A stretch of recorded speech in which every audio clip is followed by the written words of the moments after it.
প্রিয় দর্শক, আশা করি সবাই ভালো আছেন। তুফান বাংলা টিভির নতুন একটি ভিডিওতে সবাইকে স্বাগত জানাচ্ছি।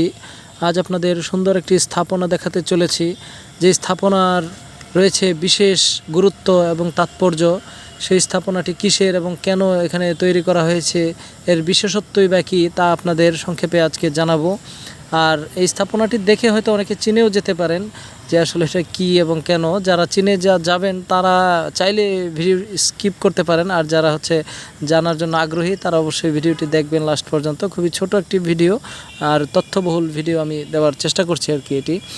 তো এখানে আপনারা প্রথমে একটি সমাধি দেখতে পাচ্ছেন, তারপর আরও একটি সমাধি আপনাদের দেখাবো। আসলে এই স্ট্রাকচারটি আসলে গঠন করা হয়েছে 3টি সমাধির উপরে, এবং 3টা সমাধি এর মূল আর কি। আর এই 3টা সমাধি খুবই গুরুত্বপূর্ণ মানুষের, যেই 3জন গুরুত্বপূর্ণ মানুষ এই বাংলাদেশ তথা পূর্ববঙ্গ তথা পূর্ব পাকিস্তানের জন্য তারা অনেক কাজ করেছেন, এবং তারা ত্যাগী নেতা হিসেবে পরিচিত হয়েছেন ইতিহাসে। যাদের একজন হচ্ছেন যে হোসেন সৈয়দ সোহরাওয়ার্দী, একজন শেরে বাংলা একে ফজলুল হক, এবং আরও একজন যিনি রয়েছেন তিনি হচ্ছেন খাজা নাজিমউদ্দিন।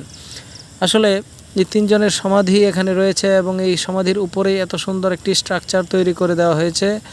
এটি ঢাকা বিশ্ববিদ্যালয় এলাকায় অবস্থিত, দোয়েল চত্বরের খুবই নিকটে, এবং সোহরাওয়ার্দী উদ্যানের এক কোনায় অবস্থিত। আপনারা অবশ্যই জায়গাটি পরিদর্শন করবেন। ধন্যবাদ।